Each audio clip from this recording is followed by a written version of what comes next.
तो देखिए friends, I mean to से स्टूडेंट्स, अब हम जो है प्रेजेंट सिंपल का इंटरोगेटिव बना रहे हैं। इंटरोगेटिव की पैसिव कैसे बनती है ये हमने देखना है। First of all you have to know, सबसे पहले आप सभी को ये पता होना चाहिए कि जो प्रेजेंट सिंपल होता है उसका इंटरोगेटिव का रूल क्या होता है। वही उनकी एक्टिव होती है, ठीक है। एक्टिव वॉइस वही होती है जो तुम स्ट्रक्चर लिखते हो ना प्रेजेंट सिंपल में, जो तब इंटरोगेटिव का रूल लिखते हो तुम। तो इंटरोगेटिव में रूल क्या होता है, हम पहले डू डज लगाते हैं, फिर सब्जेक्ट लगाते हैं, फिर वर्ब की सेकंड फॉर्म आती है और ऑब्जेक्ट आता है। यही चीज़ करते हैं ना हम।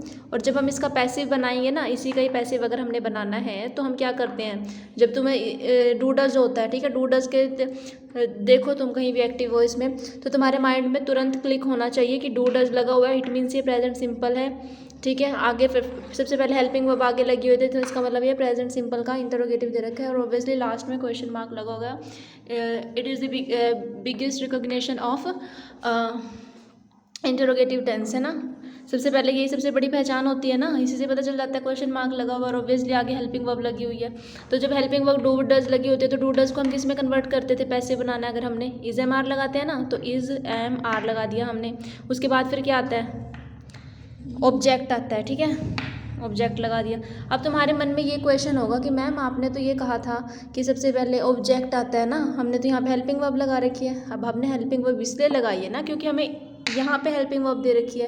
इस हेल्पिंग वर्ब को हमने फिर इस इज एम आर में कन्वर्ट कर दिया। ये बात समझ में, उसके बाद लगा सकते हैं हम ऑब्जेक्ट। इंटरोगेटिव में करना है, ये थोड़ा सा स्लाइटली चेंज होगा, ज़्यादा बड़ा चेंज नहीं है। ऑब्जेक्ट आ गया, ठीक है।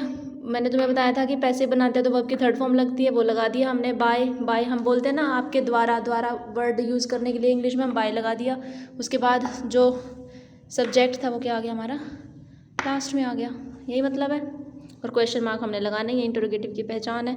अब इसको आप एग्जाम्पल से समझो, ठीक है। एग्जाम्पल में मैंने लिखा डू यू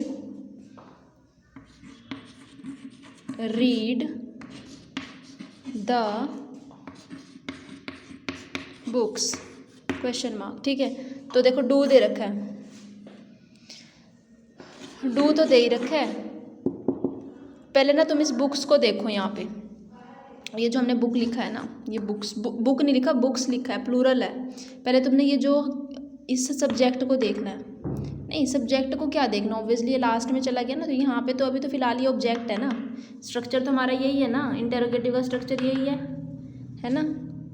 सिंपल टेंस में यही दे रखा होता है। इंटरोगेटिव जब हम बनाते हैं, बुक्स दे रखा है, तो ये बुक्स को जी अभी ऑब्जेक्ट दिया हुआ है। अब अगर हम इसको सब्जेक्ट बनाएंगे, यहीं पे सोच लो तुम, ये सब ऑब्जेक्ट दे रखा है, ठीक है। अगर हम इसको इधर लाएंगे तो ये हमारा सब्जेक्ट बनेगा, ठीक है, सब्जेक्ट बनेगा, ऑब्वियसली बनेगा ये सब्जेक्ट। तो ये प्लूरल दे रखा है।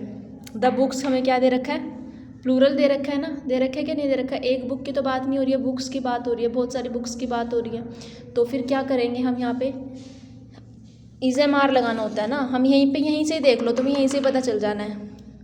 देखो ये ऑब्जेक्ट हमें प्लूरल दे रखा है ना, क्योंकि अब देखो ऑब्जेक्ट तो ऑब्जेक्ट ही, अब हम इसको आगे लाएंगे तो इस जगह पे आके तो ये हमारा सब्जेक्ट बनेगा ना। तो सब्जेक्ट के अकॉर्डिंग हमने हेल्पिंग वर्ब लगानी होती है। तो ये बुक्स है, तो अगर हम इसको इधर लेके आएंगे, ठीक है, तो ये हमारा सब्जेक्ट बन जाएगा।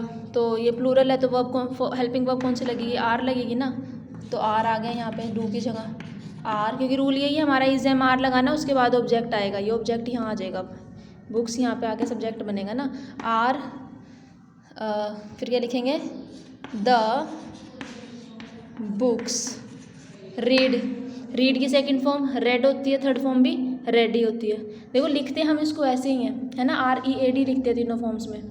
बेस फॉर्म में भी यही लिखा जाता है, पास्ट सिंपल में भी यही लिखते हैं, पास्ट पार्टिसिपल में भी यही लिखते हैं। लेकिन प्रोनाउंस हम इसको क्या कर रहे हैं, जब बेस फॉर्म था तब हमने ये बेस फॉर्म ही दे रखी है, वर्ब की फर्स्ट फॉर्म दे रखी है ना, ये बेस फॉर्म दे रखी है। तो अगर इसको तो हम रीड ही बोलेंगे, लेकिन जब हम सेकंड फॉर्म बोलेंगे ना, जैसे सेकंड होती है, पास्ट सिंपल होती है, तो हम इसको रेड बोलते हैं, थर्ड फॉर्म को भी रेड बोलते हैं, लेकिन स्पेलिंग यही रहती है, ठीक है।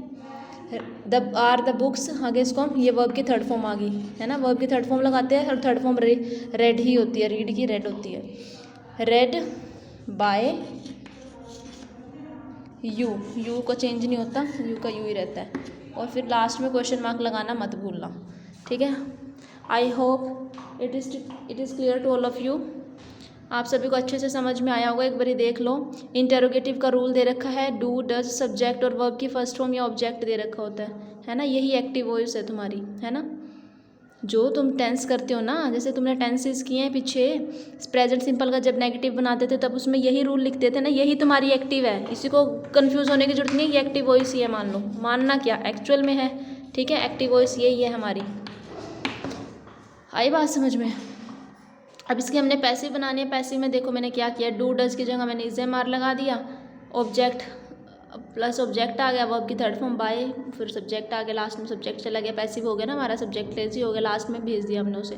अब देखो एग्जाम्पल में एक्टिव की हमें क्या दे रखा है, उन्होंने यही चीज़ लगा के दे रखी है, डू लगा हुआ है, फिर सब्जेक्ट यू लगा रखा है, उन्होंने वर्ब की फर्स्ट फॉर्म लगा रखी है रीड, और ऑब्जेक्ट हमारा द बुक्स। अब इसी पूरे को ही हमने पैसिव में चेंज करना है, ये पैसिव है हमारा, है ना। पीवी लिख दूँ, पीवी मीन्स पैसिव, ठीक है। Are the books read by you, है ना, बुक्स ये प्लूरल था ना तो इसीलिए आर लगा है यहाँ पे, आर द बुक्स, इसको देख के लगाया हमने। चलो तुम्हें कन्फ्यूजन होते ना, पता क्या करना है, सबसे आसान तरीका बताती हूँ। ये द बुक्स दे रखा है, ठीक है, द बुक्स को पहले ये वाले डू की जगह स्पेस छोड़ के थोड़ा सा यहाँ पे लिख दो ऑब्जेक्ट की जगह पे, क्योंकि आगे आगे हमने सब्जेक्ट बनाना है, द बुक्स का द बुक्स लिख दिया। अब इसको देख के यहाँ पे हेल्पिंग वर्ब लगाओ तुम। ये द बुक्स क्या है हमारा, प्लूरल है ना, तो प्लूरल के साथ हम आर लगाते हैं, आर लगा दिया। उसके बाद द बुक्स तो आ ही गया, उसके बाद हम वर्ब की थर्ड फॉर्म लगाते हैं। हमने यहाँ पे वर्ब की फर्स्ट फॉर्म दे रखी है, वर्ब की फर्स्ट फॉर्म को थर्ड में कन्वर्ट करना है, क्योंकि थर्ड ही फॉर्म लगती है, ये V3 है, रीड की थर्ड फॉर्म रेड होती है। बाय आ गया क्योंकि पैसे बना रहे हैं, और यू का यू आ गया, ठीक है, ये वाला यू यहाँ पे आके ऑब्जेक्ट बन गया, ठीक है, ईजी है ना।